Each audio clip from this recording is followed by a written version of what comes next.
नमस्ते भारत। मैं सरोज इस वीडियो में आपका स्वागत करती हूँ। दोस्तों, हम जिस समाज में रहते हैं वहाँ पर आपको बहुत सारे लोग मिलेंगे। कुछ लोग जिनका तालमेल आपके साथ बहुत अच्छा होगा और कुछ लोग जिनका तालमेल आपके साथ अच्छा नहीं होगा। यानी कुछ अच्छे लोग भी आपको मिलेंगे और कुछ बुरे भी लोग, यानी फ़र्क पड़ता है नज़रिए से। अब कुछ लोग जो हैं बुराइयां करते करते करते करते अपनी लिमिट क्रॉस कर देते हैं, मतलब अपनी हद तक भूल जाते हैं। ये नहीं सोचते कि सामने वाले पर इसका असर क्या होगा। इस बात को साबित करने के लिए मैं एक छोटा सा प्रसंग आपको बताती हूँ कि कहते हैं कि ईश्वर बहुत दयालु है, कृपालु है। चाहे वो हमारे सामने हमें दिखाई नहीं देते, पर एक ऐसी अदृश्य शक्ति और उसकी सत्ता है कि जब उसका इंसाफ होता है तो वाकई मतलब कहने का मतलब ईश्वर की लाठी में आवाज़ ही नहीं होती। एक राजा थे, वो अपनी नगरी में अपनी प्रजा को बहुत आराम से रखते थे, प्रजा का ख्याल रखते थे, जनता का ख्याल रखते थे और अपनी जनता को सुखी रखने के लिए बहुत प्रकार से प्रयत्न किया करते थे। कई कई बार ऐसा होता था कि राजा अपने मंत्रियों की, अपने दरबारियों की परीक्षा भी लेते थे कि कहीं मेरे राज्य में कोई ऐसा मंत्री या कोई ऐसा कार्यकर्ता ऐसा तो नहीं है जो मेरी जनता को दुखी करता हो या अपना काम ऑनेस्टी से नहीं करता हो। तो इस तरह राजा अपनी प्रजा का बहुत ख्याल रखते थे। राजा की नगरी में प्रजा बहुत सुखी थी। तो एक दिन राजा ने अपने 3 मंत्रियों को बुलाया।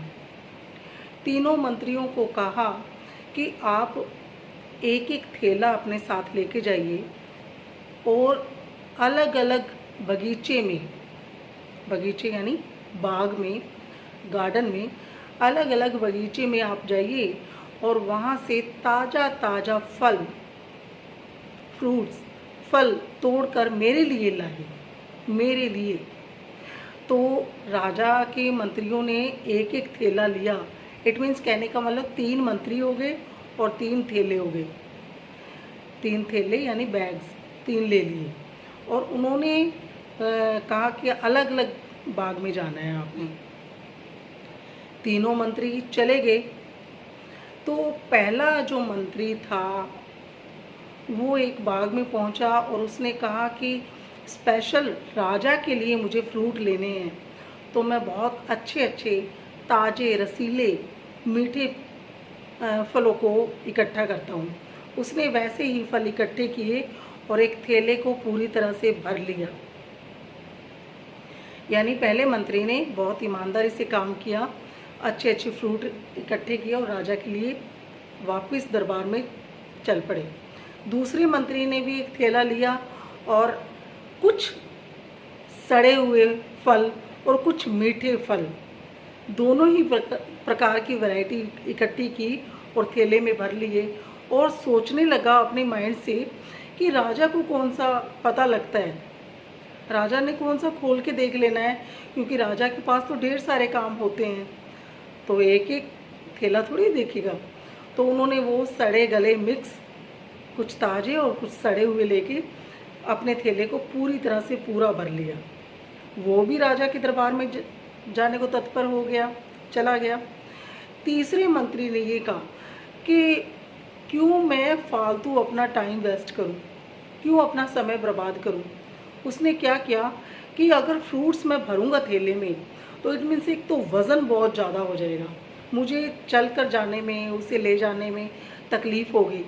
तो उसने क्या किया कि अपने थैले में कुछ घास फूस जो होती है ना, घास फूस, वो इकट्ठी की और उस घास फूस से ही अपने थैले को भर लिया और तीनों मंत्री दरबार में पहुंचे।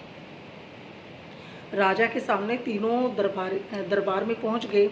तो तीनों मंत्रियों से जब राजा ने पूछा कि आपने क्या थैले में फ्रूट्स भर लिए, कहते हैं हाँ हम ले आए हैं आपके लिए। तब राजा ने आदेश दिया कि अब आपको 1 महीने के लिए कारावास यानी जेल में रहना होगा। जेल में रहना होगा 1 महीने के लिए। अब कंडीशन क्या है? कंडीशन ये है कि आपने जो फ्रूट्स आपने थैले में भरे हैं ना, तो वो 1 महीने के गुजारे के लिए हैं आपके लिए।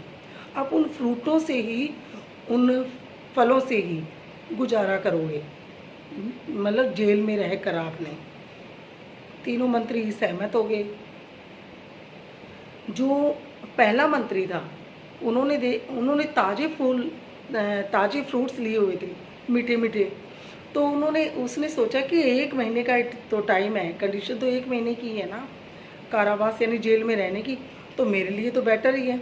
उन्होंने कहा कि ये फ्रूट्स जो आप लेके आए हो ना, वो 1 महीने के लिए गुजारे के लिए हैं। तो उस पहले मंत्री ने क्या किया, पूरा महीना वो ताजे फलों को खाता रहा। मतलब 1 महीना गुजारना था ना, तो पहले मंत्री ने जो ऑनेस्टी से काम किया था, तो 1 महीना उसने बहुत अच्छा प्यार से बिताया। अब दूसरा मंत्री जो था, जिसे जेल हुई थी, तीनों को ही जेल में रहना था ना 1 महीने के लिए, तो दूसरा मंत्री जो था उसने भी कुछ सड़े फल, कुछ अच्छे फल इकट्ठे किए थे।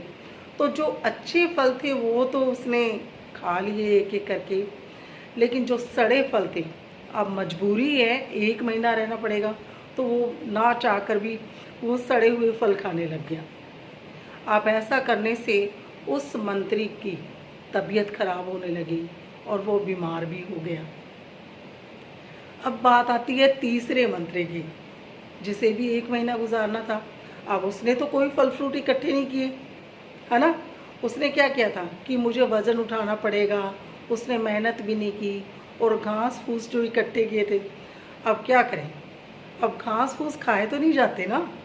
तो ना चाहते हुए भी बेचारा जब वो घास खाने को मजबूर हुआ, और एक दिन ऐसा आया कि उस तीसरे वाले मंत्री की मृत्यु हो गई। कहने का मतलब पहला मंत्री जो था, जिसने मेहनत की, उसे ताजे फल मिले, और दूसरा जो था उसने आधे सड़े गले फल लिए थे ना, और कुछ अच्छे फल भी इकट्ठे किए थे, तो वो भी बीमार हो गया। और तीसरा जो था, जिसने कोई मेहनत ही नहीं की, जिसने कर्म ऐसा किया, जिसने सोचा कि भगवान कोई देखते हैं क्या, राजा कोई देखेगा, तो उसे मृत्यु प्राप्त हुई। कहने का मतलब ईश्वर से डरने की ज़रूरत नहीं होती है, लेकिन अपने कर्मों से डरने की बहुत ज़रूरत है। हमें अपने कर्मों को इतने ध्यान से सोच समझ कर करना चाहिए।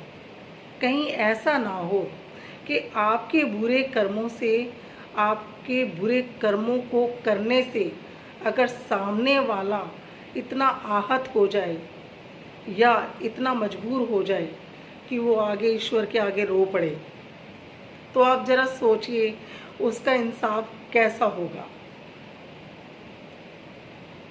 हमें अपने कर्म सोच समझ कर करने चाहिए। और ये अगर इंसान ये सोचता है कि हम अगर बुरा कर्म कर रहे हैं तो हमें कोई देखने वाला नहीं है, तो वो अपने एक भ्रम, एक गलती को पाल कर बैठा है इंसान। हमारे एक एक कर्म की काउंटिंग और उसका हिसाब जो है उस परमपिता के पास है। उसको, ईश्वर को कैलकुलेशन करने के लिए कैलकुलेटर या कंप्यूटर की सहायता की ज़रूरत नहीं होती है। उसकी असंख्य आँखें हैं। हम जो कर्म करते हैं वो ईश्वर को पता है।